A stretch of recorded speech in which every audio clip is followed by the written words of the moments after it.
आर्या का अनु को प्रपोज करना सबको हिला देने वाला पल। मीरा के इजहार के बाद आर्या पूरी रात सो नहीं पाया। उसके मन में वही शब्द गूंजते रहे, मेरा दिल कहीं और बासा हुआ है।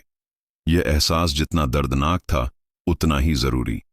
आर्या समझ चुका था कि अब समय आ गया है कि वह अपने दिल की असल सच्चाई अनु को बता दे, चाहे अनु क्या जवाब दे। लेकिन आर्या अब इस अनकहे रिश्ते को खामोशी में नहीं छोड़ सकता था। अगली सुबह घर में हलचल थी, लेकिन आर्या की चाल धीमी और सोच में डूबी हुई थी। उसने अनु को ढूंढा, पर वह कहीं दिखाई नहीं दे रही थी। पूजा घर, किचन, गार्डन, हर जगह देखा, लेकिन अनु कहीं नहीं मिली। आर्या की धड़कनें तेज होने लगीं।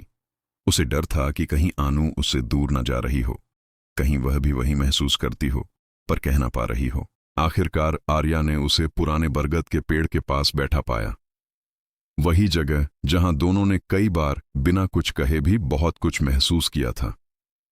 अनु जमीन पर बैठे हुए छोटे छोटे पत्थरों से गोल निशान बना रही थी, जैसे किसी गहरी सोच में खोई हो। आर्या उसके पास खड़ा हो गया। अनु ने ऊपर देखा, उसकी आंखों में सवाल थे। आर्या, तुम ठीक हो? आज तुम कुछ अलग लग रहे हो। आर्या ने एक लंबी सांस ली। अनु, मुझे तुमसे जरूरी बात करनी है, बहुत जरूरी। अनु ने पत्थर नीचे रख दिए और अपना पूरा ध्यान आर्या की तरफ कर लिया। बोलो आर्या, क्या हुआ? आर्या के हाथ थोड़े कांप रहे थे। उसकी आवाज धीमी लेकिन सच्ची थी। अनु, मैं तुम्हें खूब से, डाउट से या समय से नहीं, बल्कि दिल से चाहने लगा हूं, बहुत पहले से, बस कभी कह नहीं पाया। अनु की सांस जैसे थम गई, उसका चेहरा स्तब्ध था। आर्या ने आगे कहा, कल मीरा ने मुझसे अपना प्यार का इजहार किया और उस पल मुझे मेरी जिंदगी का सबसे बड़ा सच समझ आया कि मेरा दिल सिर्फ एक जगह बसा है, तुम पर। अनु की आंखें भर आईं, लेकिन वह कुछ बोल नहीं पा रही थी। आर्या घुटनों पर बैठ गया।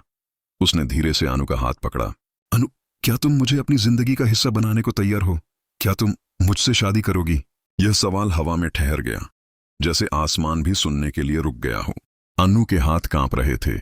उसके दिल में हजार भावनाएं उमड़ रही थीं, हैरानी, खुशी, डर और सबसे ज्यादा वो प्यार जो वह हमेशा छुपाती आई थी। उसने धीरे से कहा, आर्या, तुमने इतने सालों तक कुछ कहा नहीं, मैं भी चुप रही। क्यों? आर्या मुस्कुराया, एक हल्की सी दर्द भरी मुस्कान। शायद हम दोनों ही डर चुके थे, लेकिन अब नहीं। अनु की आंखों से आंसू गिर पड़े। उसने आर्या को कसकर गले लगा लिया। हन आर्या, हन, मैं तुमसे शादी करूंगी। यह पल जादू जैसा था, जैसे दोनों के बीच हवा में रोशनी चमक उठी हो। आर्या ने धीरे से उसके माथे को चूमा। दोनों के दिलों में वह सुकून था जो शायद दोनों ने पहली बार महसूस किया था।